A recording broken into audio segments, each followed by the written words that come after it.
All right, we're back to answer the ultimate question. All of this flim flam around genetics, DNA, who are the original Americans? This is an easy thing to answer when you're honest, direct, and clear. Now, the biggest problem that we're having, especially with the people who look like me, is that they don't read and in the sense of adequate reading and then vet the material properly. So lots of people believe these people walked across some ice 15,000 years ago, stayed the entire time as the population here. Columbus came and the world shifted. That is the given narrative. That is a total hoax. It is misinformation. It is inaccurate. And so we got to answer this question, and it's an easy one to answer. We're going to deal with Albert Perry and clear the air on that, and we're going to deal with who was here according to excavations, etc. And in case you're wondering why I use these tribes, the Yamasee are the oldest tribe in the South, and the Cherokee are not even a real tribe, according to their own most renowned scholar, Charles Renatus Hicks. He talked about how the Cherokee basically attacked the mound builders to try to destroy their civilization. I always have to refer to the classical civilization in the Americas, the She, misnamed Olmecs, Mayans, etc. People give misinformation about their phenotype, etc. And here you have it. Oh, Mayans don't have a hair like you. Yes, they do. Actually, they do. And this is them depicting themselves. And so the reason why I'm showing this, it's art, but it's also depicting phenotype, which is genotype. And so the particular genes you need, MC1R, to make that skin color, the copper transport systems in the hair, they don't exist amongst the people you're calling Mayans today. So if you want to talk about genetics, we have to add in anthropology, we have to add in the witness documents, and we see the locks, we see the kinky hair, and we still ignore it because why? There is a severe hatred. I could go all day on the art, but the art speaks to the phenotype and the genotype. Since we're about to talk about Florida, let's go to what broke up the Clovis stuff anyway. The Page Lassen site, located underwater in Aquila River near Tallahassee, is primary pre-Clovis site in Florida, dating back approximately 14,500 years. This site contains stone tools and mastodon bones and cutting marks indicating human activity roughly 1,500 years before the Clovis culture, which was previously considered the first in the Americas. So they got the location and the evidence and the finds, and they're saying like, oh, this is not matching up with our story. Of course it's not. You wrote a story, and Black Americans destroy your concept of evolution, and they also destroy what? Your entire matrix of history. Because if we were here giving the Egyptian cocaine, hape, cacao before Columbus, we had a whole network, a whole world that you don't want to talk about. We know why you don't want to talk about it. Now, let me go to the haplogroups in case you don't know what haplogroups are. You have male haplogroups and female haplogroups. Female haplogroups are charted through the mitochondrial DNA. Male haplogroups are charted by the Y chromosome. So here you have kind of a tree and a fork, and this is my particular rendition of what these groups represent. What the actual groups represent when you measure phenotype. Phenotype means what do the genes do? They're actually measuring antiquity and fertility. I always bring sources. And so when you start dealing with haplogroups into Eurasia, they're less fertile in evolutionary biology since less fit. All right. So you can look at these and you won't see A, B haplogroups on here. You're going to see D, E, F. Take a screenshot of that. Yeah, this deals with fertility. Who has the most potent ability to stay in existence? Now, this is the first article that came out about Albert Perry. And of course, if you read the article, it's very clear that he says in here that they did not find AO lineage in these sub-Saharan African hunter-gatherer populations.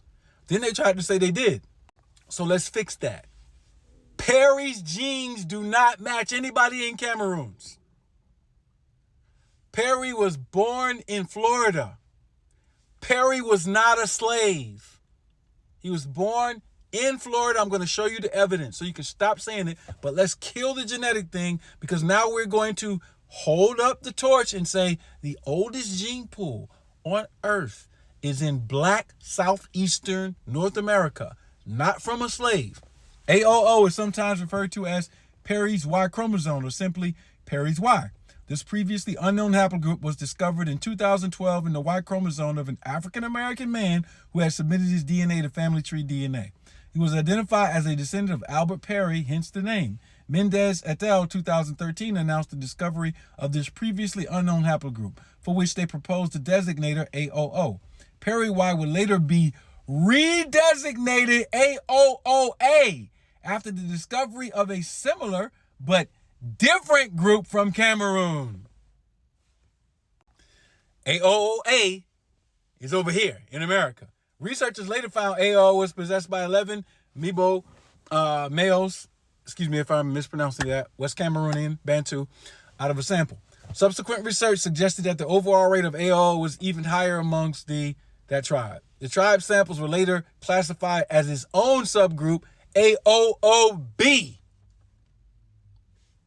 So now I do DNA methylation testing. I do genetic testing. I have DNA electrophoresis machines, PCR machines, all of these things. I understand this subject at a greater level than any of the black geneticists that you have here. And we can come in the public and dialogue about it. Here you go. Look at the flags. These are Perry's descendants. These are the people in Cameroon. This is the S&P profile. Single nucleotide polymorphisms.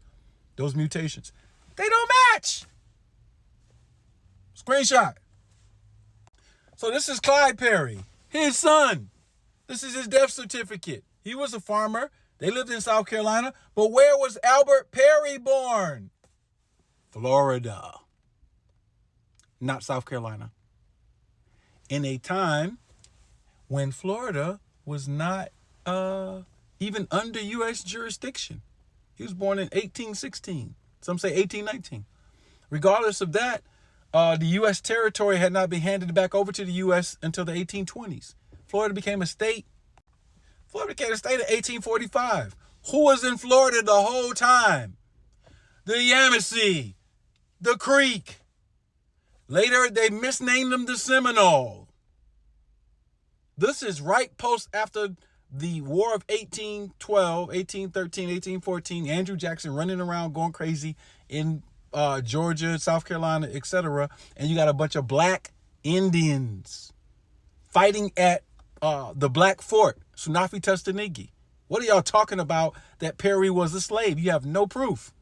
Here he is on the census with all of his children. Here he is in the city that I was born in. Albert Perry was in the city. You know how many Perrys I know? Here he is trying to get land back that they took from him. Y'all are done. Let's shift speeds and deal with the Dixon Mounds, because I got to tell you something. Here is the southeast. Dixon is up here. Now let me read from this report right here. You see the sources right there. But what does it say? It says researchers have identified 5 major haplogroups in Native Americans, A, B, C, D, and X. These are mitochondria, all right, from this report, from extant indigenous populations. All right, so individual sequences, listen to this, outside of these groups were classified as contamination and were omitted for further analysis. They have a policy in genetics. When you see black stuff pop up, that's contamination. Something went wrong. Throw this shit away. You see the source right there. So the Dixon Mounds were interesting because they tested 156 of these, but they found out that it was 7,000 a whole burial, and there was differences. The hunter-gatherer populations were larger, bigger, no bone lesions. No, what's going on? So they did the study and they found out the earlier group had a mixed hunter-gatherer balanced diet. Screenshot. They looked at the other group and they found the skeletons had significant changes because of agriculture. So the people were shorter, with less health, weaker bones because of corn, wheat, and maize, survival food. And so the oldest genes in the world are Black Americans' genes. And no matter how much proof we bring, they still don't want to admit we are America's first nation.